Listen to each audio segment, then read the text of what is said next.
All right, let's jump right in. We're going to spend the next 5 minutes or so unpacking a skill that is, seriously, a total game changer: clear thinking. We'll be using a framework from Shane Parrish to see how you can make much better decisions, turning regular moments into really great outcomes.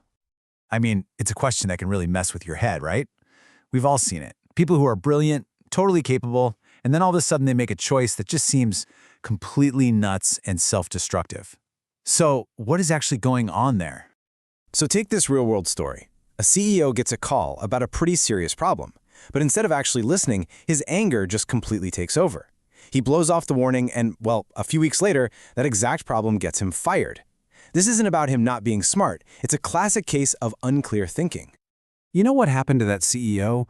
That wasn't some random fluke. It was caused by something we all have baked into our brains, these default reactions that are basically enemies of our own logic, especially when we're under pressure.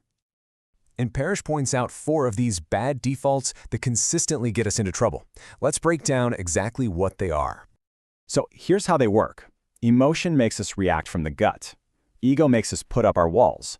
Social pressure makes us just go with the flow.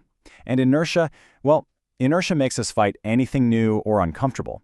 And that CEO we were just talking about, he got hit by emotion, ego, and inertia all at once. Talk about a triple threat to thinking clearly.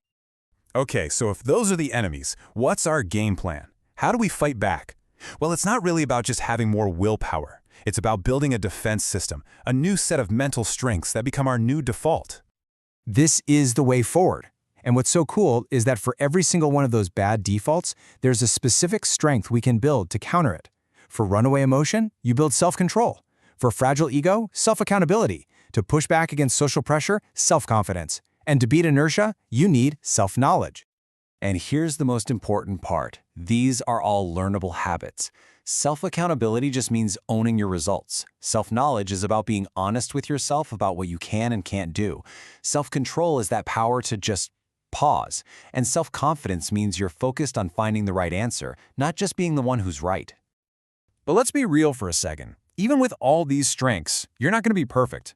Nobody is. Mistakes are just part of the deal. So the goal isn't to never mess up. It's to have a plan for when you mess up. And that's where the second half of this framework comes in. Knowing how to deal with your mistakes in a productive way is just as important as trying to avoid them in the first place. And the plan itself is a super simple 4-step loop. You don't just say my bad, you actually learn from it by figuring out why it happened.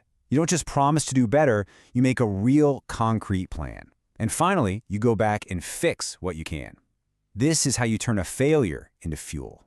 There's this fantastic line about this. The first mistake is expensive, but the second one costs a fortune. Think about that. The first time you mess up, that's just the price of admission. It's the cost of learning.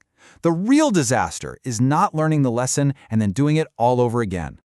So, let's bring all of this together into one clear, actionable path that you can literally start using today. Think of this as your personal toolkit for making way better decisions. It really just boils down to this checklist. First, keep an eye out for those 4 defaults that try to pull you off track. Second, proactively work on building the 4 strengths that keep you centered. And third, use that 4-step process every single time you make a mistake to turn it into momentum. So, I'll leave you with this to think about. Whether it's something at work, at home, a big project, what's the next big decision you have to make?